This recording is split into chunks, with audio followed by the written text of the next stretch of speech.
কি আশ্চর্য ধর্ম চলছে। আরে এইসব কথা আমি বলতে যাই আর মোবাইল খুললে দেখবেন মমতাজুল শুধু গালাগালি।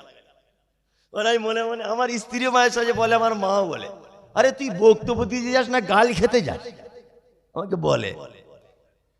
আমার মা তো অশিক্ষিত মানুষ, আগেকার দিনের মানে মেয়ে, বুঝে না।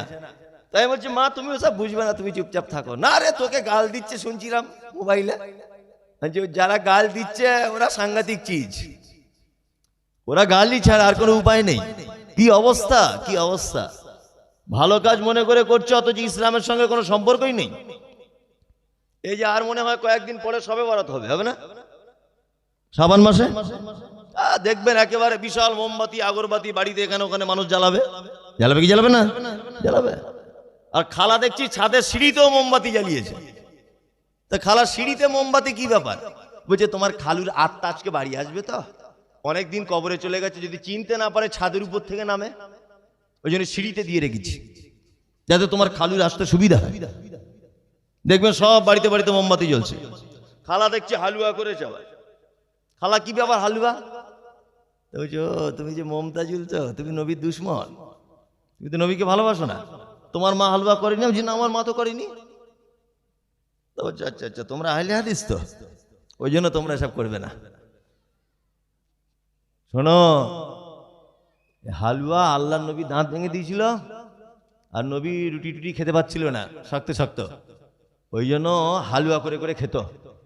আর নবী দাঁত ভেঙে দিয়েছিল বলে আমরা হালুয়া করেছিল, ওই সুন্নতটা আমরা পালন করি। খালার হাদিস এটা। আপনাকে একটা বাস্তব কথা বলি।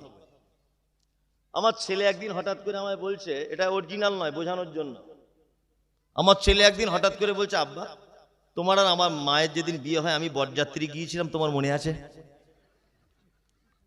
আমার ছেলে বলছে, এটা অরিজিনাল কোনোদিন বলেনি, বোঝানোর জন্য বলছি। আমার ছেলে বলছে, তোমার আর মায়ের যেদিন বিয়ে হয় আমি বরযাত্রী গিয়েছিলাম, তোমার মনে আছে? আচ্ছা বলুন তো, এই প্রশ্নের সঙ্গে বাস্তবতার কোনো মিল আছে? নেই তো। তোর মাকে বিয়ে করব, তোর মায়ের কাছে থাকবো, তুই পেটে থাকবি, 8-9 মাস হবি, আস্তে আস্তে কথা বলতে শিখবি, হাঁটতে শিখবি, তবেই তো কারো বিয়ে বাড়ি যাওয়ার যোগ্য হবি তুই। আর তো আগেই বলছে মায়ের আর তোমার বিয়েতে বরযাত্রী গিয়েছিল। কি অবস্থা, ইসলামটাকে কিভাবে অবস্থা করে দিয়েছে দেখুন। আপনাকে একটা ছোট্ট কথা বলি। এক, মুহাম্মদ সাল্লাল্লাহু আলাইহি ওয়াসাল্লাম না, শবে বরাত বা 15ই শাবান, এটা শাবান মাসে কত তারিখে হয়? 15 তারিখে। তাহলে 15 তারিখে যদি শাবান মাসে শবে বরাত হয়, হালুয়া রুটি হয়, নবীর দাঁত ভেঙেছিল বলে, তো এই মাসটা পূরণ হতে আর কতদিন বাকি? 15 দিন। শাবানের পরের মাসটার নাম কি? রমজান। রমজানের টোটাল মাস 30 দিন, আর এদিকে 15 দিন, হলো কত দিন? 45। শাবানের পরের মাসটার নাম শাওয়াল, যেটাতে আমরা ঈদ করি। শাওয়ালের 1 তারিখ, 2 তারিখ, 3 তারিখ, 4 তারিখ, 5 তারিখ, 6 তারিখ, 7 তারিখে উহুদের মাঠে আল্লাহর নবী মুহাম্মদ সাল্লাল্লাহু আলাইহি ওয়াসাল্লামের দাঁত ভেঙেছে। তার মানে শবে বরাত করছে, খালা হালুয়া করেছে শাবানের 15 তারিখ, তখন দাঁত ভাঙেনি। খালা হালুয়া করার 1 মাস, প্রায় আপনার 20-22 দিন পর, 1 মাস 22 দিন পরে দাঁত ভাঙছে। তার মানে খালা এত বড় বদমায়েশ, দাঁত ভাঙার আগে হালুয়া করে বসে আছে। আপনি মোবাইলে চেক করুন, আল্লাহর নবীর কবে দাঁত ভেঙেছিল চেক করুন। এখনই আমি এখানে বসে আছি, চেক করুন আপনি। একটাই কথা, কি কথা? শাওয়াল মাসের 7 তারিখে আল্লাহর নবীর দাঁত ভেঙেছে। আমি বলছি, খালা তুমি যে 1 মাস 22 দিন আগে হালুয়া করেছো, তার মানে খালা তুমি চাও যে নবীর দাঁত ভাঙুক। ইসলাম জানে না, সবাই হালুয়া করে, ও করে, সবাই রুটি টুটি করে, মাংস করে, ও করে, ও কিছু বুঝে না। হুজুর বলেছে, এই যে হুজুর বলে দিয়েছে, অথচ হুজুরের জমি কেনার সময় দলিল দেখে, হুজুর বলেছে শবে বরাত করো। আরে হুজুরদের যে কি চিটারি, সুবহানাল্লাহ। এটা আমি খুব ভালো করে জানি এগুলো। আমাদের মাদ্রাসা দেখেন মোবাইলে, মাদ্রাসা, আমার মাদ্রাসা মোবাইলে অনেকজন দেখেন। হ্যাঁ, তা মাদ্রাসাতে যে প্রধান হাফেজ আছে তার নাম হাফেজ আব্দুল্লাহ। তাকে জিজ্ঞাসা করছি, হাফেজ সাহেব, আচ্ছা এক জায়গায় বসে কোরআন খতম করতে কতক্ষণ টাইম লাগে? তা হাফেজ আব্দুল্লাহ আমাকে বলছে, হুজুর এক জায়গাতে বসে কোরআন খতম করতে যত দ্রুত গতিতে পড়া হোক 10 থেকে 11 ঘন্টা টাইম লাগবে একবার কোরআন খতম করতে, একটা হাফেজের। কিন্তু শবে বরাতের দিন দেখবেন একটা হুজুর 24 জনের বাড়ি কোরআন খতম করেছে। যেটা হয় কি করে? একবার খতম করতে যদি 10 ঘন্টা লাগে, তো একদিনে একটা হাফেজ সাহেব 24 জনের বাড়ি খতম দিল কি করে? আর ওকে যখন আপনি ধরবেন, হুজুর এই মমতাজুল সাহেব তো বলে গেছে, এত তাড়াতাড়ি কি করে খতম হলো? ও তখন বলবে, আগে থেকে পড়া ছিল 28 পড়া, আপনার বাড়িতে গিয়ে 2 পড়া পড়লাম। তো তুমি কি কোরআনের কন্ট্রাক্টর?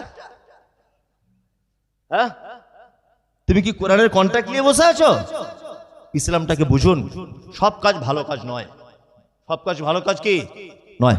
ভালো কাজ হচ্ছে সেটা যেটা হাদিস এবং কোরআনের পাল্লাতে তুলে ওজন করে দেখতে হবে যে এটা আল্লাহ নবী সাল্লাল্লাহু আলাইহি ওয়াসাল্লাম করেছিলেন কিনা, আল্লাহ রাসূলের সাহাবীগণ করেছিলেন কিনা, হ্যাঁ, হাদিসের সনদটা ঠিক আছে কিনা।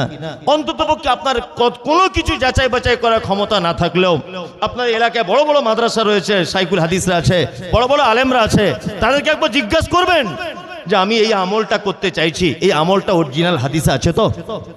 যদি হাদিসে না থাকেন আর আপনি যদি করেন, এই যে আম্মাজান আয়েশা বলেছেন, মান আমেলা আমালান লাইসা আলাইহি আমরুনা ফাহুয়া রাদ্দুন। মুহাম্মদ সাল্লাল্লাহু আলাইহি ওয়াসাল্লাম বলেছেন, মানুষ যদি কোনো আমল করে, সে আমল যদি আমার পক্ষ থেকে কোনো রকমের পারমিশন না থাকে, তাহলে সে আমল কি বাতিল, বাতিল। আল্লাহ আল্লাহ তুমি আমাদের সকলকে ভালো কাজ করার সুযোগ দাও, বলুন আমিন, আমিন। এবার আমি কয়েকটা কোরআন থেকে ভালো কাজ বলবো, মানা যাবে? ওই কারা কারা মানবেন আগে দেখি, তাহলে বলবো না তো বলবো না। হ্যাঁ, হাত তুলবে না। অত সহজ হাত তোলে? ও সহজে হাত তুলবে না। আমি কয়েকটা কোরআন থেকে ভালো কথা বলবো। মায়েরা যারা বসে আছেন, আপনারা অবলার মতো বসে আছেন, আপনাদের জন্য আমার কিছু আছে, আমি আপনাদেরও কিছু বলবো। তো আমাকে একটু টাইম দিতে হবে, আমার গতিতে ফেরত আসার মতো টাইম দিতে হবে। আর আমি যে বাড়িতে আজকে খেলাম, ওরা এত খাওয়া খাইয়েছে, বক্তব্য আজকে আর হবে না, আমি বুঝতে পারছি। যাই হোক, আমি পবিত্র আল কোরআন থেকে আপনাদেরকে কয়েকটা ভালো কথা বলছি। এক, আল্লাযীনা ইউনফিকুনা ফিস সাররাই ওয়াজ যাররাই ওয়াল কাযিমিনাল গায়যা ওয়াল আফিনা আনিন নাস ওয়াল্লাহু ইউহিব্বুল মুহসিনিন। কোরআন সূরা আল ইমরান আয়াত বলছেন কি, আল্লাযীনা ইউনফিকুনা ফিস সাররাই ওয়াজ যাররাই ওয়াল কাযিমিনাল গায়যা ওয়াল আফিনা আনিন নাস ওয়াল্লাহু ইউহিব্বুল মুহসিনিন। আল্লাহ বলছে পৃথিবীতে 3টে লোককে আমি বেশি পছন্দ করি। কটা লোককে? 3টে লোককে। আমরা পছন্দের তালিকায় থাকবো ইনশাআল্লাহ, ইনশাআল্লাহ। এক, আল্লাহ বলছে আল্লাযীনা ইউনফিকুনা ফিস সাররাই ওয়াজ যাররাই, যারা অভাবে থাকলেও আল্লাহর রাস্তায় দান করে, যারা সচ্ছলতায় থাকলেও আল্লাহর রাস্তায় দান করে, খরচা যারা করে। এটা আদায়ে জলসা না, ভাববেন না যে মমতাজুল সাহেব মনে হয় কালেকশন চাঁদা টাদা তুলবে, একদমই নয়। তবে আপনাকে কয়েকটা গুরুত্বপূর্ণ কথা বলে দিচ্ছি। পৃথিবীতে যত ভালো কাজ আছে, দানের থেকে ভালো কাজ আর কোনো কাজ নেই। দানের থেকে আর কোনো ভালো কাজ নেই, মানে এর থেকে বেশি ভালো কাজ আর নেই। দান এক মারাত্মক ভালো কাজ। তার একটা জ্বলন্ত প্রমাণ বলি। আচ্ছা, পৃথিবীতে কিছু কিছু মানুষ ভুল করে, তাদের ভুলের জরিমানা আল্লাহ বা তার নবী দুনিয়াতেই করেছেন। জানেন তো এটা? দেখুন, আপনাকে দেখাই। আমি একদম ভাববেন আপনি ক্লাসে বসে আছেন আর আমি মাস্টার, এইভাবে বোঝাচ্ছি আপনাকে। দুপুর 12টায় আপনার বইয়ের সাথে ঝামেলা, মারাত্মক ঝামেলা। তা আপনি রাগ করে আপনার বউকে বলেছেন, আল্লাহর কসম জীবনে বেঁচে থাকতে তোর মায়ের বাড়ি যাব না, বলে দিয়েছেন এটা দুপুরবেলা। রাতের বেলা ফের আবার এক জায়গায় ছিলেন। এখন আল্লাহর পক্ষ থেকে আবার ভালোবাসা জন্ম হয়েছে।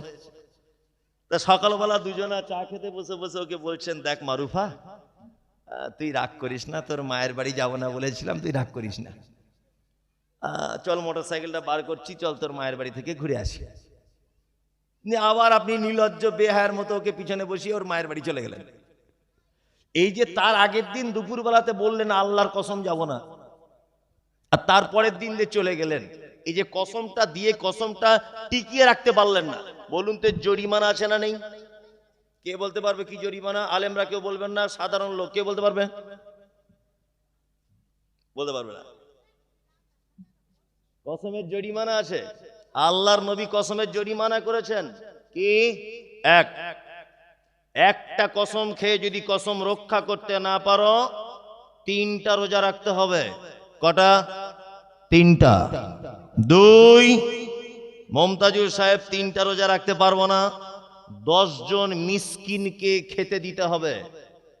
মনে থাকবে? তার মানে এই জরিমানা দিতে গেলে জীবন কালি হয়ে যাবে। কত যে কসম করে রেখে দিয়েছি, জরিমানা জমা হয়ে আছে। মাঝখানে আর একটা কথা জেনে যান, মায়ের কসম, বাপের কসম, নানির কসম, চোখে হাত দিয়ে, পেটে হাত দিয়ে, কাবার দিকে ফিরে মাটিতে দাঁড়িয়ে কোনো কসম চলবে না, সব কসম শিরিক। একটা মাত্র কসম এমার্জেন্সিতে খেতে পারে, আল্লাহর নামের কসম। কি বলছি বুঝতে পারছেন? আর বেটার কসম, বেটির কসম, মায়ের কসম, কিছু কসম চলবে না। যদি কেউ এরকম কসম করে সে শিরকের পাপ করলো। মনে থাকবে? মনে থাকবে। তাহলে বলুন তো এই জরিমানাটা কি দিয়ে দেখালাম? কসমের। রোজার কি? 10 জন মিসকিনকে দান করা, তাই তো? তাহলে ভুলের জরিমানার একটা জরিমানা হচ্ছে দান করা, একটা রোজা করা, তাই তো? এই দেখুন দান কত গুরুত্ব। এইদিকে 2-3টে ছেলে কথা বলছে, তাহলে একটা জরিমানা দেখালাম, আর একটা ভুলের জরিমানা দেখায়। আচ্ছা, এখানে কেউ হাজী সাহেব আছেন? কে সামনে বসে আছেন? আপনি হাজী সাহেব? ও আপনি। আচ্ছা, হজে যাবেন এবছর বা আগামী বছর, 2-1 বছরের মধ্যে উমরায় যাবেন, কোন লোক আছেন? যদি আপনি থাকেন, আপনার জন্য খুব উপকারী কথা এগুলো। সামনে বসে আছে, আপনি হজে যাবেন, আমার দিকে বলুন, কে যাবেন হজে? উমরাতে যাবে কে? আপনি। আপনি জেনে যান তাহলে ভালো করে। জরিমানা দেখাচ্ছি আমি। উমরায় যাবার নিয়ম হলো, বাড়ি থেকে বার হবেন, দমদম এয়ারপোর্টে আপনি প্লেনে উঠবেন, ইয়ালামলাম বলে একটা জায়গা আছে, ওখানে হেরাম পড়তে হবে। ভারতের মিকাত বেশ কয়েকটি জায়গায়, এক ইয়ালামলাম।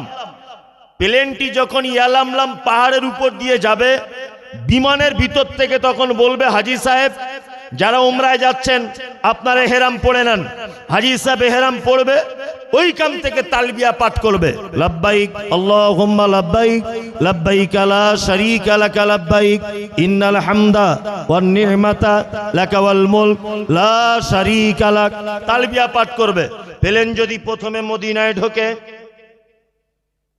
প্লেন যদি প্রথমে জিদ্দা থেকে যে নিয়ে যাচ্ছেন এজেন্ট, উনি যদি মদিনায় নিয়ে যান, তাহলে জুল হুলাইফা বলে একটা মসজিদ আছে, ওই মসজিদে গিয়ে ইহরাম পরে 2 রাকাত নফল সালাত আদায় করবে, নামাজ পড়বে, তালবিয়া পাঠ করতে করতে করতে করতে যাবে মক্কায়।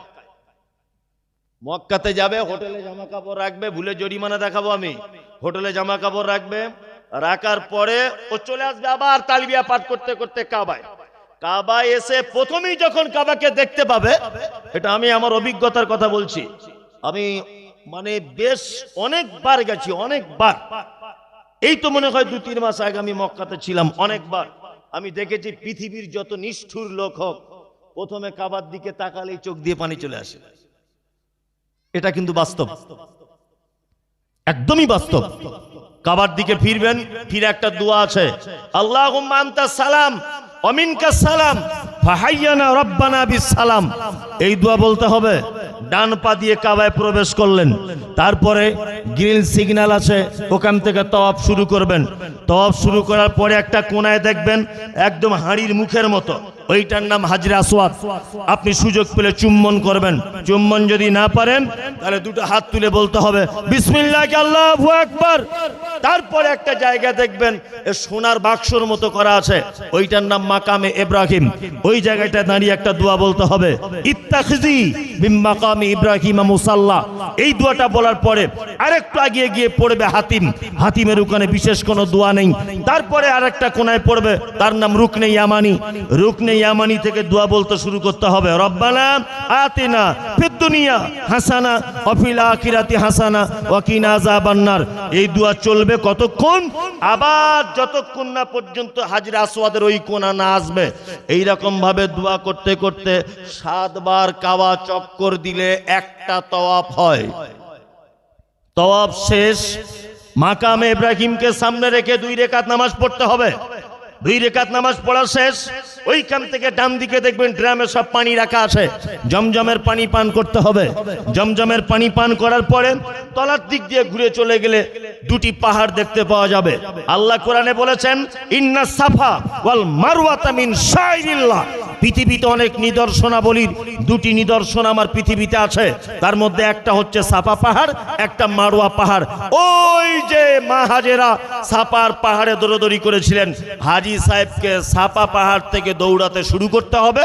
মারওয়া পাহাড় যাবে 1 বার, আবার সাফায় আসবে 2 বার, আবার মারওয়ায় যাবে 3 বার, এইভাবে 7 বার ছুটতে হবে। মারওয়াতে গিয়ে 7 বার শেষ হবে। তারপরে নাপিতের কাছে গিয়ে হোক, নিজে হোক, মেয়ে ছেলে যদি হাজী সাহেব হয় তাহলে মাথার চুলটা এতটা কেটে দিবে, আর পুরুষ মানুষ হলে চুল একেবারে ছোট করে দিবে, না হলে ব্লেড দিয়ে ন্যাড়া করে দিবে। ওর ওমরার কাজ শেষ, এবার এহরাম খুলে ফেলতে পারে। এবার আপনাকে যেটা বোঝাচ্ছি জরিমানা, বলুন তাহলে কাবা কতবার ঘুরলে একটা তওয়াফ হয়? 7 বার। মন দিয়ে শুনে নেন, কেউ যদি ভুল করে বা কোনো কারণে 6 বার যদি ঘোরে, হবে হবে হবে আমি আমাকে বলতে দেন। সাফা মারওয়া 7 বার ছুটতে হবে। যদি কেউ 6 বার ছোটে কি হবে? হবে, তবে জরিমানা আছে তার। জরিমানা দিলে তবে হবে। জরিমানা কি? কি জরিমানা? এই দেখুন, হাজী সাহেব 95% হাজী সাহেব জানে না, হাদিস কোরআন জানে না, ওই জন্য জানে না। ও যায় মাঝে সাঝে, আবার আসে। জানতে হবে ইসলামটাকে। 1, হজের সময় যদি হাজী সাহেব যদি হজের কোনো ওয়াজিব রুকুন, অর্থাৎ হজের সময় কুরবানি করতে হয়, হাজী সাহেব কোনো কারণে কুরবানি করতে পারলো না, কোনো কারণে, আরাফায় যেতে হবে। আরাফায় না পৌঁছাতে পারলে হাজির হজ বাতিল, কোনো জরিমানা দিয়ে আর হজ হবে না, আবার বাড়ি চলে আসতে হবে, ফের নতুন করে হজে যেতে হবে। আরাফায় হাজী সাহেবকে হজের সময় পৌঁছাতেই হবে, উমরাতে বিধান নেই। ভালো করে বুঝুন, কুরবানি করতে হয় হজের সময়। হাজী সাহেব কোনো কারণে হজে কুরবানি করতে পারেনি, জরিমানা কি? জরিমানা হলো মক্কায় থাকা অবস্থায় প্রথমে দান করতে হবে সাদকা।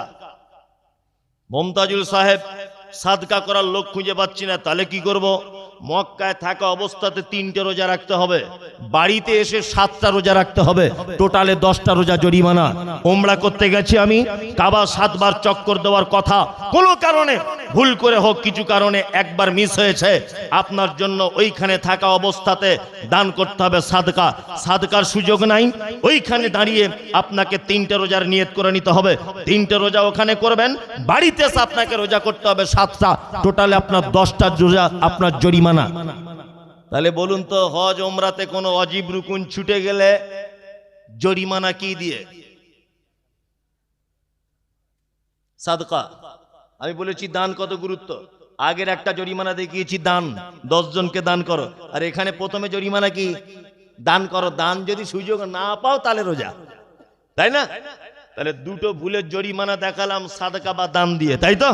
আর একটা দেখায়, ও নতুন বিয়ে করেছে তো, ও জীবনে মেয়ে ছেলে দেখেনি, ওর বউয়ের সঙ্গে কথা বলতে বলতে আর কি ঠাট্টা করতে করতে করতে করতে বলছে, ফরিদা তোমার হাতটা আমার মায়ের মতো দেখতে, বলে দিয়েছে ফাটাকছে।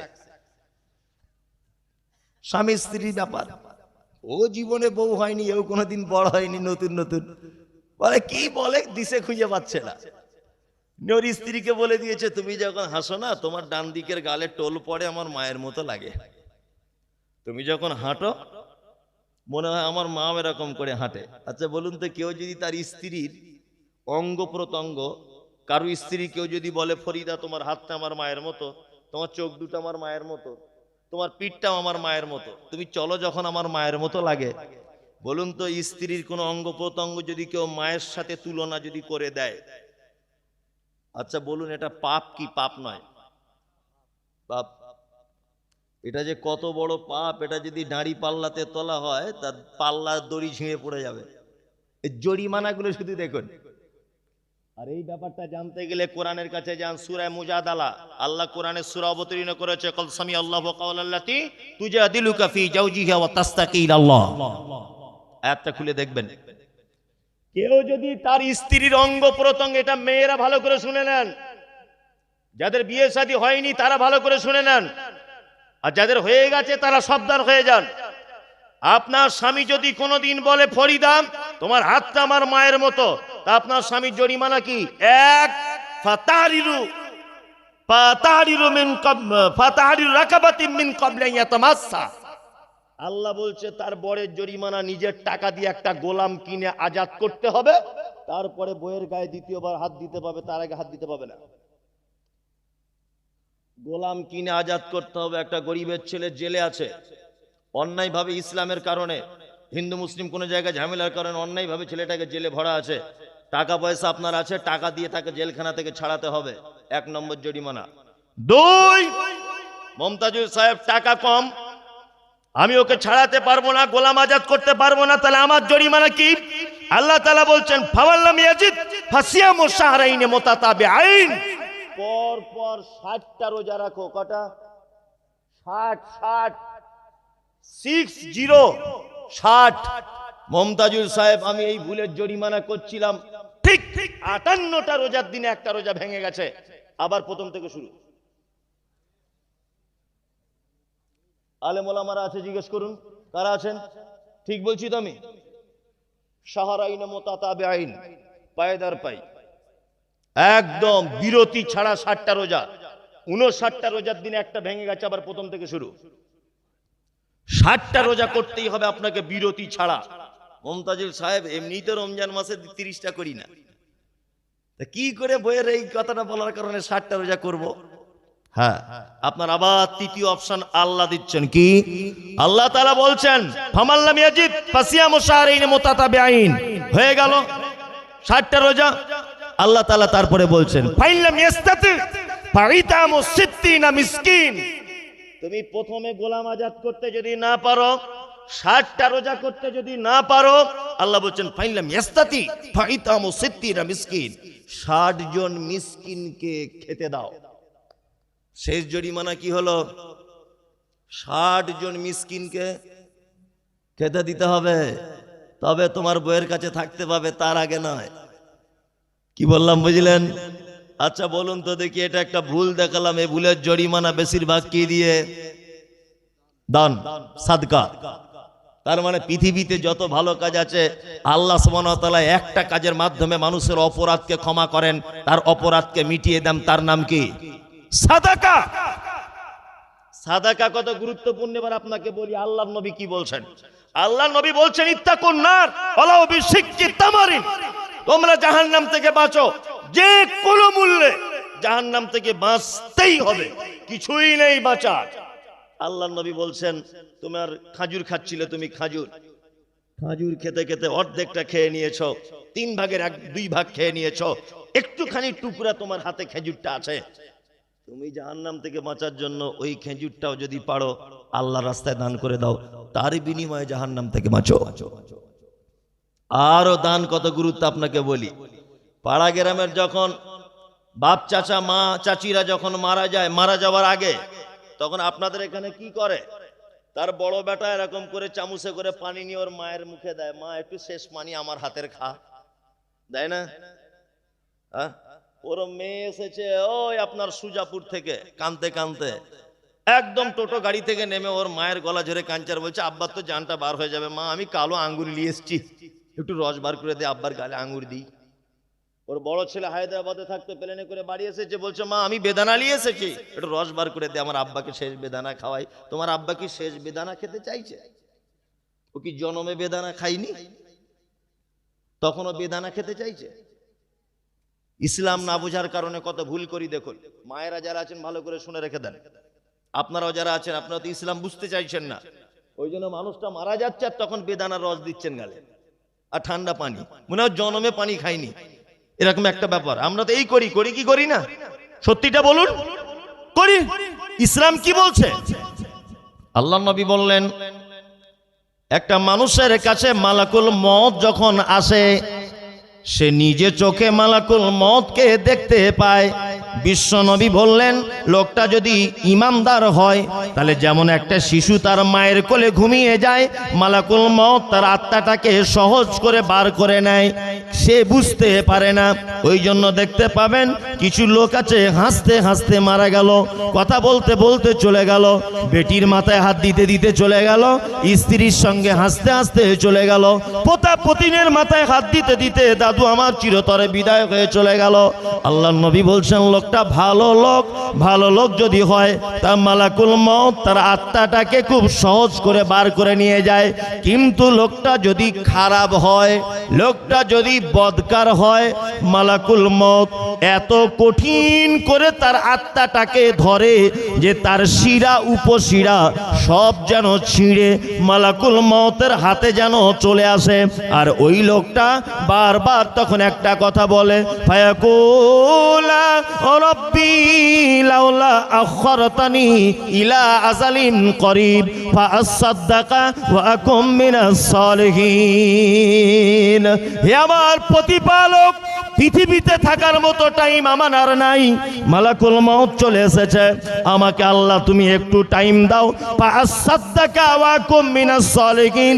আমি দুনিয়াতে আর কিছুক্ষণ টাইম চাইছি, এই টাইমের ভিতরে আমি কিছু দান করব, আমি কিছু সাদকা করব, তার বিনিময়ে তোমার কাছে ভালো মানুষ হয়ে তবে আসব। এবার বলুন, একটা মানুষ মরার আগে তার শেষ ইচ্ছা কি?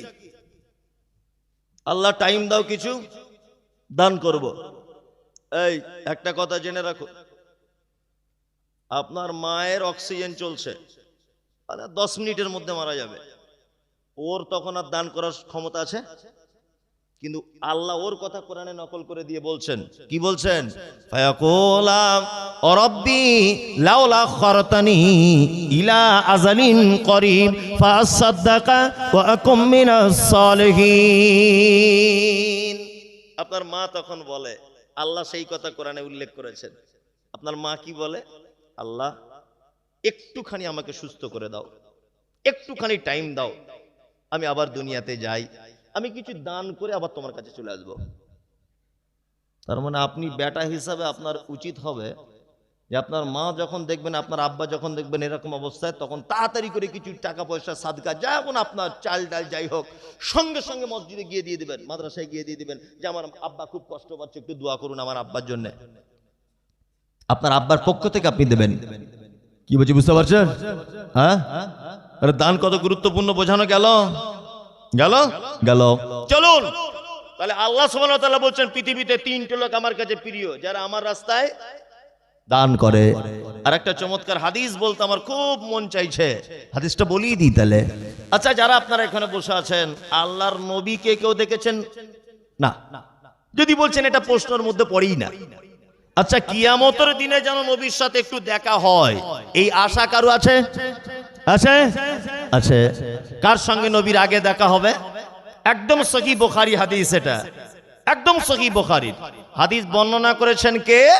উম্মাহাতুল মুমিনিন আয়েশা সিদ্দিকা রাদিয়াল্লাহু তাআলা আনহা। নাম হলো তার আয়েশা, বাপের নাম হলো তার আবু বকর, মায়ের নাম হলো তার উম্মে হানি। হাদিসের পরিভাষাতে মায়েরা ভালো করে শুনে রেখে দেন, নাম হলো তার আয়েশা, বাপের নাম আবু বকর, মায়ের নাম উম্মে হানি। হাদিসের পরিভাষাতে আয়েশাকে বলা হয় মুহাদ্দিসা। শুধু এখানেই ক্ষান্ত নয়, বিশ্ব নবীর যত মহিলা সাহাবিয়াতরা হাদিস বর্ণনাকারিণী ছিলেন, তার মধ্যে আয়েশা 1 নম্বরে ছিলেন। শুধু এখানেই ক্ষান্ত নয়, বিশ্ব নবী যত মেয়েকে বিয়ে করেছিলেন, প্রত্যেক বিধবাদের বিয়ে করেছিলেন, একটা কুমারী মেয়েকে বিয়ে করেছিলেন, তার নাম হলো আয়েশা। আয়েশাকে আল্লাহর নবী তিনি বলেছেন সারা পৃথিবীতে কিয়ামতের আগের দিন পর্যন্ত যত মহিলা আসবে এই মহিলাদের ভিতরে আয়েশার মর্যাদা কেমন জানো? খাদ্য জগতের শারিদ নামক খাদ্যর যে মর্যাদা, বন্ধুরে আমার বর্তমান যুগে সব থেকে দামি খাবারের যেই মর্যাদা আল্লাহর নবী বলছেন আমার আয়েশার ওই মর্যাদা। আয়েশাকে আল্লাহর নবী আদর করে ভালোবেসে ঠাট্টা করে আল্লাহর নবী ইয়ারকি করে আল্লাহর নবী হাসাবার জন্য আয়েশা লাল বর্ণের পরিষ্কার ছিল, এই জন্য আয়েশাকে আল্লাহর নবী হুমায়রা বলে ডাকতেন, এত তার উপাধি আয়েশা। হাদিস বর্ণনা করছেন সহিহ বুখারীতে হাদিস আছে, হাদিস বর্ণনাকারিনী আয়েশা কোন বিবি নবীজিকে করিলেন জিজ্ঞাসা, ও গো নবী তব সাথে দেখা হবে কার? নবী বলে দুনিয়াতে হাত লম্বা যার। মা আয়েশা বলে এ কথা যখন শুনিলাম কানেতে, কাঠখণ্ড লয়ে হাত লাগিলাম মাপিতে, দেখিলাম বিবি সাউদার হাত লম্বা বলি, আমারও মুখেতে ও গো পড়ে গেল কালি। হাত লম্বার অর্থ পরে পারিলাম বুঝিতে, দান ধন যারা করে এই দুনিয়াতে। তারপরে জয়নাব এসে নবীজিকে কয়, কেন জয়নাব আল্লাহ রাস্তায় বেশি করে ক্ষয়? এ গ্রামের মানুষ শুনুন হাদিসটি বুখারীর, জয়নাবে আনন্দ আর আয়েশার মুখ ভারী। আম্মা জান আয়েশা আল্লাহ নবীকে বলছেন, ও দয়ার নবী গো, কিয়ামতের দিনে লক্ষ কোটি মানুষ যেদিন এক জায়গায় হবে, আপনার সঙ্গে প্রথমে কার দেখা হবে? আল্লাহ নবী নিজের বেটি ফাতেমার কথা বললেন না, হাসান হোসাইনের কথা বললেন না, নিজের বিবি খাদিজার কথা বললেন না, নিজের আপন নাতি হাসান হোসাইনকে বাদ দিয়ে তিনি বলছেন আয়েশা রে, দুনিয়াতে যারা দানের ব্যাপারে হাত লম্বা করে দেয়, আমি নবী কিয়ামতের দিনে তার সঙ্গে সর্বপ্রথম দেখা করে নিব। দান এত গুরুত্ব, ফকির মিসকিন এলে বাড়ি থেকে ফেরত দিব না ইনশাল্লাহ, ইনশাল্লাহ। আপনারা তো সাংঘাতিক মুসলমান, আপনাদেরকে আমি চিনি খুব ভালো করে। ভিখারি এসেছে দরজায়, লা ইলাহা ইল্লাল্লাহ, খালা কিছু দাও। তোর মেয়েকে বলছে বল বাড়ি কেউ নেই, বল বাড়ি কেউ নেই, অথচ শুয়ে আছে চিটার। কে বলা মিলেন না, ও চিটার।